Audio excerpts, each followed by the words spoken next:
हज़रत तमीम दारी रज़ी अल्लाह तआला अन्हु फरमाते हैं कि हम खड़े थे, एक ऊँट दौड़ता हुआ आया। नबी करीम सल्लल्लाहु अलैहि वसल्लम के पहले उसने कदमों पे सजदे किए। सहाबा कहने लगे हुज़ूर हमें भी इजाज़त दें। फरमाया वो तो बेज़ुबान है, उसे तो पता कोई नहीं, पेशे नज़र है वो नौबहार, सजदे को दिल है बेकरार, रोकिए सर को रोकिए यही तो इम्तिहान है। फरमाया उसे क्या पता, तुम तो मुकल्लफ हो शरीयत के, तुम्हें इजाज़त नहीं है। और आला हज़रत ने 2 टोक लिखा है, फरमाया सिवाय खुदा के किसी को ताज़ीमी सजदा भी हराम है। ये नोट कर ले मेरी बात।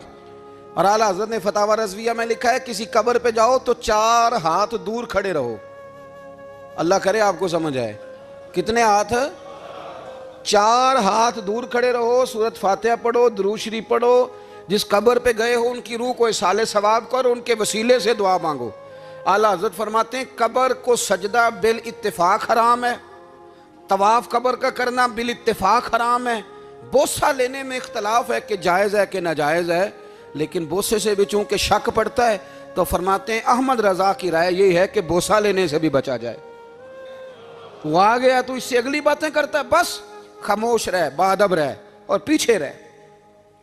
तो हज़रत तमीम दारी कहते हैं ये हदीस आला हज़रत ने लिखी है लमन वल उला में। फरमाते हैं कि ऊँट ने पहले सजदा किया, कदम चूमे, फिर उसने हुजूर के कान में कोई बात कही। रोज़े दे दिवाले ने गुलामां दियां टोलियां, एक पिया सुनदा करोड़ां दियां बोलियां। यानी ऊँट ने बात की तो हुजूर ने वो भी सुन ली। आला हज़रत कहते हैं जो पनाह में आता है बच जाता है। कहते हैं रसूल करीम ने ना ऊँट की पुश्त पे हाथ फेरा और अल्लाह के महबूब फरमाने लगे फिक्र न कर, अब तू आ गया है ना तो जैसे तू कहेगा वैसे ही हो जाएगा, जैसे तू कहेगा वैसे ही। इब्ने माजा में मौजूद है, पर मैं चूँकि फाज़िल बरेलवी रहमतुल्लाह अलैह की किताब से पेश कर रहा हूँ अल अम्न वल उला से, तो मैं उसी अंदाज में पेश कर रहा हूँ जिस अंदाज में वहाँ है। हज़रत तमीम दारी कहते हैं कि हमारी समझ में बात कोई ना आई। थोड़ी देर गुजरी तो कुछ लोगों ने हाथों में रस्सियाँ पकड़ी हैं, खंजर पकड़े हैं, दौड़े आए, या रसूलल्लाह ये हमारा ऊँट है। हज़रत तमीम दारी कहते हैं मैंने देखा कि जब वो आ गए ना खंजर लेके तो ऊँट हुजूर के पीछे छुप गया। आज ले उनकी पनाह, आज मदद मांगो उनसे, वो हुजूर के पीछे छुप गया। तो कहते हैं कि नबी करीम सल्लल्लाहु ताला अलैहि वसल्लम ने फरमाया क्या मसला है भाई? या रसूलल्लाह हमारा ऊँट है, ज़िबा करने लगे थे दौड़ा आया है। तो हुजूर फरमाने लगे वो तो तुम्हारी शिकायत कर रहा है। वो कहता है या रसूलल्लाह मैंने बरसों इनकी नौकरी की, बरसों मैंने बड़ी नौकरी की। सही कहता है या रसूलल्लाह? ठीक कहता है। हुजूर अब बूढ़ा हो गया हूँ, थोड़ा ज़्यादा बोझ नहीं उठा सकता, तो मुझे ज़िबा करके खाना चाहते हैं, मैं मरना नहीं चाहता। नबी करीम फरमाने लगे अच्छे लोग ये सिला देते हैं। उन्होंने अर्ज़ की हुजूर आप हुक्म कर दें, हम इसको छोड़ देते हैं या रसूलल्लाह, नहीं ज़िबा करेंगे, खिदमत करेंगे। हुजूर फरमाने लगे नहीं, अब मेरे पास आया है ना, अब मैंने वापस नहीं करना, आज हो गया है, आज ले उनकी पनाह, आज मदद मांग उनसे, आज हो गया या रसूलल्लाह फिर रख लें। हुजूर ने फरमाया नहीं भाई पैसे बताओ कितने? या रसूलल्लाह नहीं नहीं कुछ नहीं। नबी करीम अलैहिस्सलाम ने फरमाया नहीं बताओ कितने, बताओ कितने? उन्होंने कहा हुजूर एक दफा रेट लगाया था तो 100 दिनार लगा था। हुजूर ने फरमाया बिलाल दे दो 100 दिनार। 100 दिनार दे दिया। आला हज़रत फरमाते हैं देखो उनकी पनाह में आने की बरकतें कितनी हैं। उनसे कहा तुम जाओ, वो चले गए। हुजूर ने पुश्त पे हाथ फेरा, फरमाया जा तू आज़ाद है।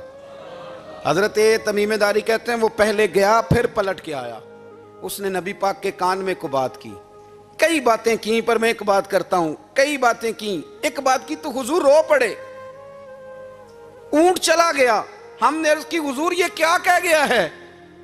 तो महबूब फरमाने लगे ये कह गया या रसूल अल्लाह जिस तरह आपने मुझे छुरी से बचाया है, मैं दुआ करता हूं अल्लाह आपकी उम्मत को जहन्नुम से महफूज फरमाए, अल्लाह जहन्नुम से बचाए आपकी उम्मत को, इस तरह मुझे छुरी से आपने महफूज किया। आला हज़रत फरमाते हैं किन चक्रों में पड़े हुए हो, किन चक्रों में?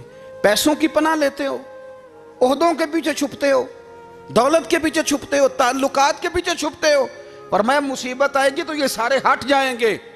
अगर पनाह लेनी है तो मदीने वाले महबूब की पनाह लो, दरवाज़ा रसूल पे आओ, नबी करीम की बारगाह में झुको, हुजूर से प्यार करो। आला हज़रत फरमाते हैं महबूब का अदब करो, रसूलुल्लाह की गुलामी करो। फरमाते हैं फिर के गली गली तबाह, ठोकरें सब की खाएं क्यों, दिल को जो अक्ल दे खुदा तो तेरी गली से जाए क्यों। और फरमाने लगे जान है इश्क मुस्तफ़ा, रोज फजू करे खुदा, जिसको हो दर्द का मजा वो नाजे दवा उठाए क्यों, जिसको हो दर्द का मजा वो नाजे दवा उठाए क्यों। उन्होंने महबूब करीम की मोहब्बत का पैगाम दिया, सहाबा की मोहब्बत का, बोलिए, सहाबा की मोहब्बत का पूरी किताब लिखी हज़रत सिद्दीक़ अकबर और जनाब उमर के फ़ज़ाइल पर। और मज़े की बात यह है कि आला हज़रत ने ना उर्दू शायरों में से किसी को तौफीक नहीं हुई हुजूर को शहनशाह कहने की। आला हज़रत ने कहा मेरे नबी शहनशाह हैं। दलील क्या दी? फरमाने लगे पढ़ो तिरमिज़ी, हुजूर ने फरमाया मेरे दो वज़ीर ज़मीनों में हैं, दो आसमानों में। ज़मीन के दो वज़ीरों के नाम अबू बकर और उमर हैं, आसमान के दो वज़ीर हैं जिब्रील और मीकाईल। तो आला हज़रत कहने लगे हुजूर वज़ीर तो किसी शहनशाह के ही होते हैं, फिर कह लो ना शहनशाह। तो फिर फरमाने लगे हाजियो आओ शहनशाह का रोज़ा देखो, हाजियो आओ शहनशाह का रोज़ा देखो। काबा तो देख चुके अब काबे का भी काबा देखो, काबा तो देख चुके अब काबे का भी, गौर से सुन तो रजा काबे से भी आती है सदा, मेरी आंखों से मेरे प्यारे का रोज़ा देखो। आला हज़रत ने सारी ज़िंदगी और सहाबा किराम की बात की, अहले बैत की बात की, औलिया की बात की, सूफिया की बात की, दिफा किया सबका, सबके शानों में लिखा, उम्मत को बतलाया कि अपने बुजुर्गों से जुड़े रहोगे तो बचे रहोगे। आला हज़रत ने तंज करने से, तनकीद करने से, बिला वजह गलतियां निकालने से और एक दूसरे पर लान तान करने से हमें बचने को कहा। आला हज़रत फरमाते हैं कोई इल्म अगर आ जाए ना तो उसका माना ये नहीं कि सबको जाहिल समझ लेना चाहिए। समझ आ रही है मेरी बात की? हम जिस शोबे में भी होते हैं ना, सामने वाले को अनपढ़ ही समझते हैं।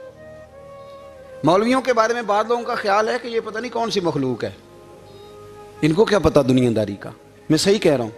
इसी तरह जो मेरे शोबे से ताल्लुक़ रखने वाले लोग हैं वो कहते हैं शायद सारे ताजर 2 नंबर तरीके से ही माल कमाते हैं। ये हो नहीं सकता, ऐसा हो नहीं सकता। हमें ना दूसरों की अहमियत की खबर रखनी चाहिए। हमें एक दूसरे से प्यार, हम तंज करते हैं, तनकीद करते हैं। फाज़िल बरेलवी मना करते थे, आप फरमाते ये तरीका दुरुस्त। हम जब गलतियां निकालने पे जाते हैं तो माज़अल्लाह इतना ऊपर बन जाते हैं कि माज़अल्लाह सुम्मा माज़अल्लाह अल्लाह रसूल तक पहुंच जाते हैं।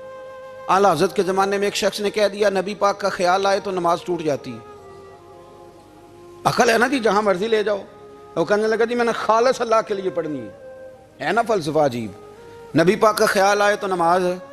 आला हज़रत फरमाने लगे तू बड़ा ही पागल है, जब तू कहेगा अस्सलामु अलैका अय्युहन नबी ख्याल आएगा कि नहीं।